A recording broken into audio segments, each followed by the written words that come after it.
Olá, meu amigo, minha amiga. E bateu um total desespero na extrema-direita bolsonarista aqui no Brasil.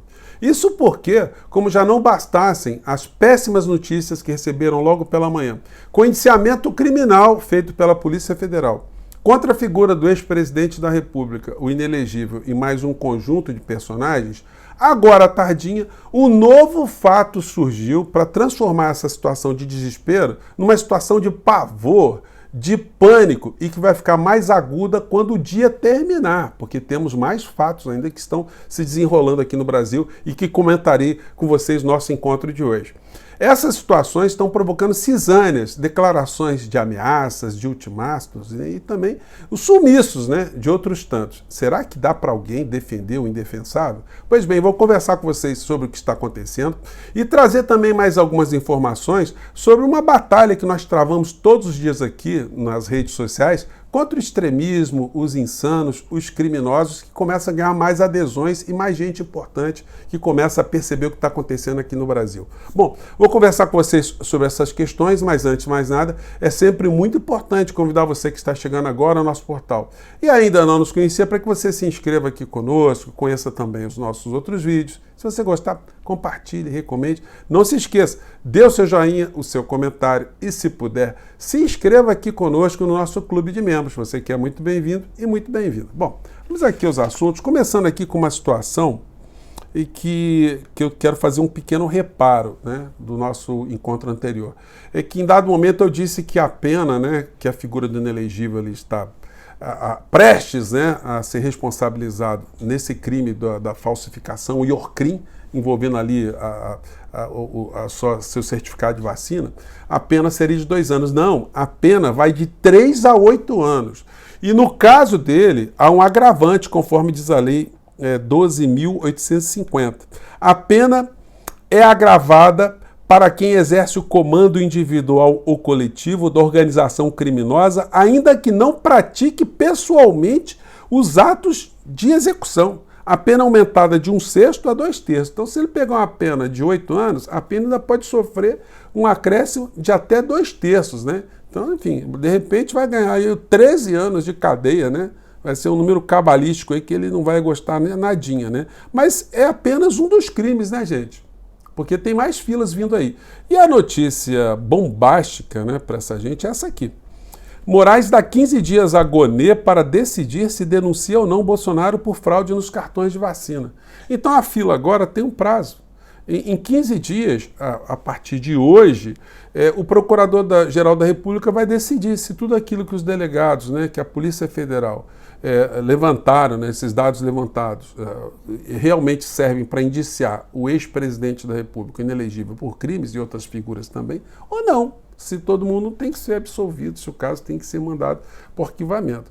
Diante de tudo que nós já sabemos, vai ser muito difícil o senhor Paulo Gonê não apresentar uma denúncia, E aí nós teremos um julgamento que ninguém estava percebendo muito. Então, uma fila agora começa a ficar muito mais clara, Eles estavam esperando impacto, o impacto está vindo, o meteoro está chegando, como eu sempre disse para vocês, E tem mais coisas aí, tá?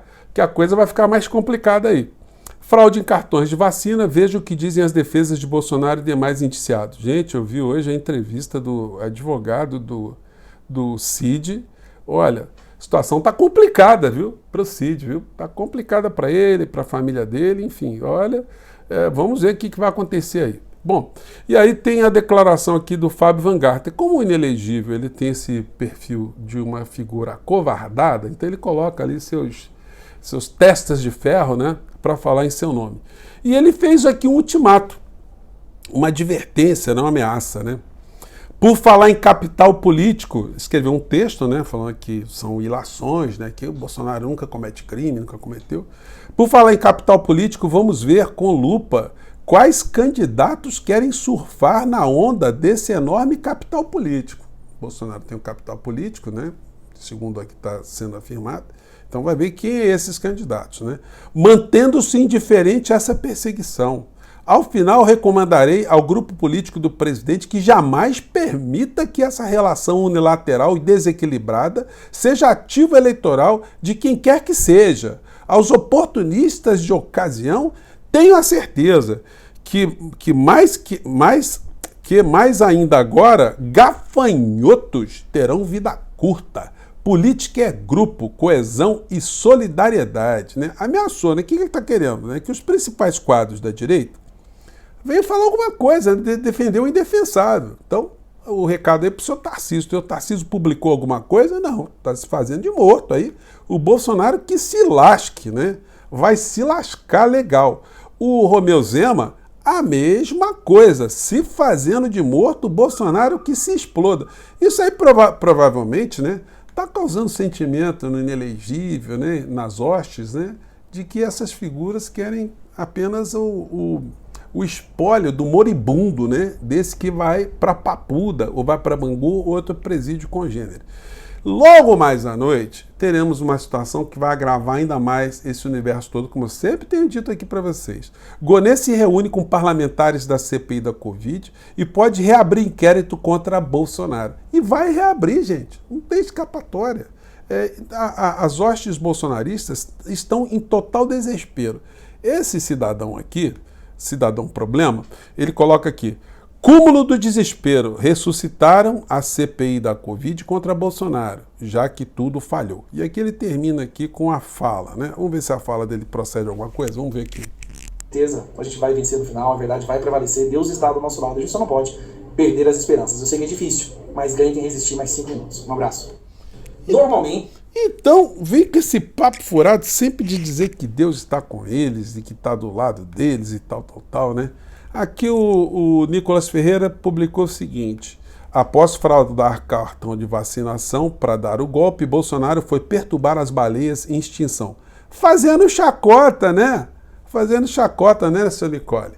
Vai aguardando, vocês estão esperando o impacto está vindo. Agora, 15 dias para o doutor Paulo Gonet se pronunciar contra essa situação aí. Vocês estão brincando? Vamos ver como é que vai ficar essa história daqui a 15 dias? Então, meu amigo, minha amiga, você que estava muito ansioso, muito ansiosa, né? Olha, já temos um horizonte. A coisa, como eu disse para vocês, eram várias filas, né? E algumas filas, às vezes, têm a sua senha preferencial. Então, o cidadão passa na frente, o processo passa na frente. Esse é um deles, né?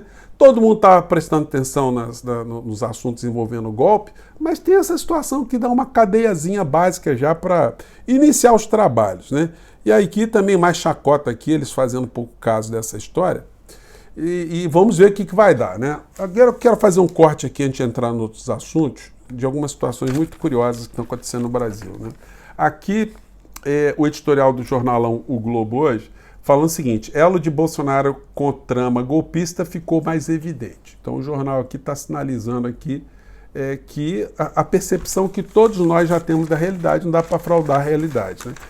Mas aí é o seguinte, tem uma outra parte do editorial que a gente pode chamar aqui o editorial de encomenda, né?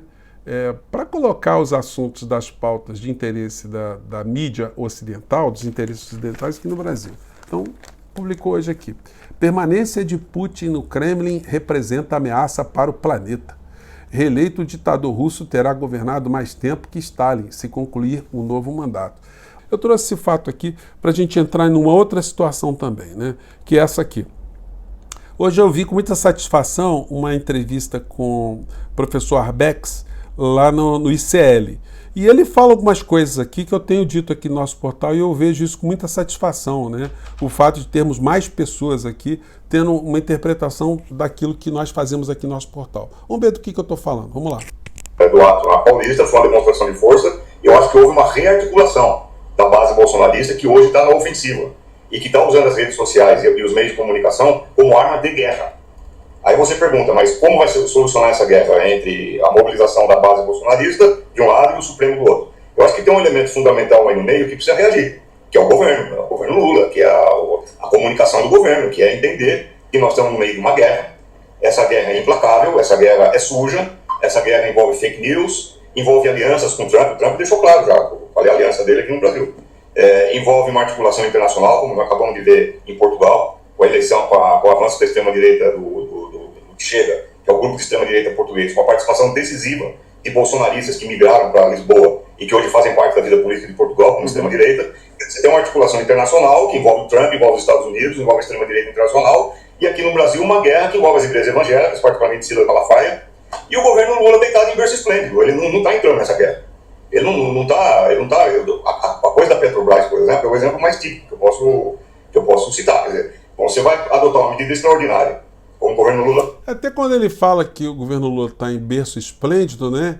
Eu considero isso uma crítica que não tem essa perspectiva de fazer nenhum tipo de crítica infundada, de uma coisa agressiva, não. Ele está simplesmente chamando a atenção que não se está percebendo essa realidade que nós aqui, que estamos todos os dias no combate, estamos percebendo, né? Vamos seguindo aqui. Doutor, corretamente, e não distribuir dividendos extraordinários para reinvestir na própria Petrobras. Você vai fazer isso, e você sabe que você está no meio de uma guerra, como é que você vai anunciar essa medida? Você convoca uma entrevista coletiva, você diz para o povo brasileiro, olha aqui, no governo Bolsonaro, a Petrobras era entregue para o capital transnacional, ela estava sendo alienada do povo brasileiro. No nosso governo, não. Os lucros da Petrobras não estão no Brasil com os brasileiros, com o povo brasileiro. Você convoca uma coletiva, você faz isso, você transmite a tua mensagem e você marca um golaço 10-0. Agora, o governo não faz isso. Ele dá essa notícia como se fosse uma notícia qualquer. É óbvio que numa guerra você não pode ter esse comportamento. Eu até comentei com vocês, né, quando teve aquele fato do presidente Lula se encontrar com o representante da Stellantis, né, foi anunciado ali um volume gigantesco de investimentos aqui no Brasil. Isso não teve repercussão nenhuma, teve uma notinha ali pequena, né? Enfim, mais adiante o Zé Arbex fala o seguinte aqui, vamos lá. Por quê? Porque a verdadeira guerra está sendo travada no cérebro das pessoas, a verdadeira guerra está sendo travada no imaginário, por meio das redes sociais, etc. O governo brasileiro não entendeu isso. Ele está longe de entender isso. Ele está deitado eternamente em berço esplêndido. Ele acha que a política de conciliação, a política de paz nacional, a política de Lulinha, paz e amor, é o necessário suficiente para trazer paz para o povo brasileiro e recuperar uma suposta antiga cordialidade nas relações entre os brasileiros. Não é. A extrema-direita não está apostando na cordialidade. A extrema-direita não está apostando no diálogo. Ela não está apostando na interlocução. Ela está apostando na ofensiva. Ela está indo com tudo. Se você pegar os mais recentes discursos do Malafaia, você vai ver que todos os dias ele está ofendendo o Supremo Tribunal Federal, está ofendendo o governo, está fazendo o diabo, está fazendo o que ele bem entende. Não acontece nada. Então, é isso que eu já conversei com vocês. Nós não estamos num embate político tradicional. Nós estamos num outro momento onde o enfrentamento está com outro tipo de formatação, outro tipo de sofisticação, e nós temos que entender isso, porque senão essa gente, esse mundo insano, que felizmente está sendo emparedado agora por questões, pelo mundo judicial, pelo Estado Democrático de Direito, enfim, esse pessoal ficaria sem nenhum tipo de parede, e aí eles não querem, de fato, uma sociedade polarizada, não. Eles querem eliminar o outro polo. E o outro polo somos nós, né? Do campo civilizado, né? Então, gente, espero ter jogado algumas questões para suas reflexões. Mande seu comentário aqui para as questões nacionais e as questões internacionais. Tá bom, gente? Um grande abraço. Filas estão andando. À noitinha temos a Igonê com os senadores, hein? Acho que amanhã temos notícias interessantes. Um grande abraço. Tchau.